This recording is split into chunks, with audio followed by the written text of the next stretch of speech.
ক্ষমতা নেওয়ার পর অন্তর্বর্তীকালীন সরকারের বিভিন্ন উপদেষ্টারা দলীয় বক্তব্য দেওয়ার চেষ্টা করছে।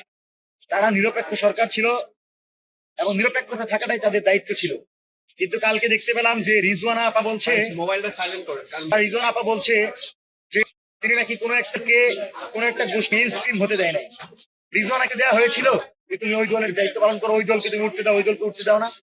তাহলে এই সরকারে, অন্তর্বর্তীকালীন সরকার যে নির্বাচন দিয়েছে, সেই নির্বাচনে এই সরকারের ভিতরের একটা ইঞ্জিনিয়ারিং এবং রিজওয়ানার বক্তব্য যেটা স্পষ্ট, 24 ঘন্টার ভিতর রিজওয়ানা কিভাবে বিরতা হারিয়ে দলীয় এজেন্ডা বাস্তবায়ন করছে আমরা দেখতে চাই।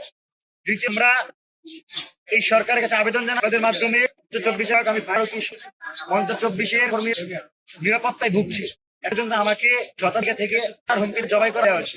সরকারের কাছে নিরাপত্তা চাই, নিরাপত্তা যদি না করে আমাদের কি এই সরকার দাবি এবং 5টি দাবি সামনে উপস্থাপন করতে। নাম্বার দাবি হচ্ছে বর্ষাবাজি ও সন্ত্রাসী করের সাথে সম্পর্কের সময়ের ভিতর বিচার করতে হবে এবং বিষয়ে নীতি গ্রহণ করতে হবে।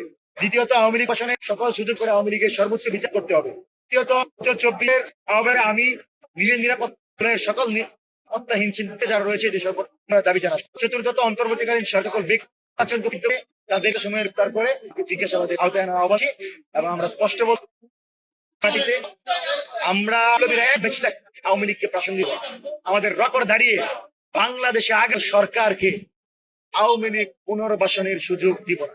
আমাদেরকে যদি আরো রক্ত দিতে হয়, জীবন দিতে হয়, জীবন দিয়েছি, কিন্তু অনেক কষ্ট করে আপোষ করে। পাশাপাশি বিষয় আপা বলেছে চাই আপা ফাঁসির দড়িতে ঝুলিয়ে বাংলাদেশের দলগুলোকে দেখানো হোক যারা ক্ষমতায় গিয়ে দলীয়করণ করে, যারা ক্ষমতায় গিয়ে দুর্নীতি করে, যারা ক্ষমতায় গিয়ে ফ্যাসিস্ট হয়ে ওঠে তাদের কি পরিণত হয়। সুতরাং আওয়ামী লীগের এই দিবা স্বপ্ন কোনোভাবেই যেন কি বলবো, খারাপ ভাষা বলতে চাই না, রোজা যেহেতু আওয়ামী লীগ এরকম কোন দেখে এই স্বপ্ন দেখে জাগার পর তাদের কোনো কিছু হয়ে যায়।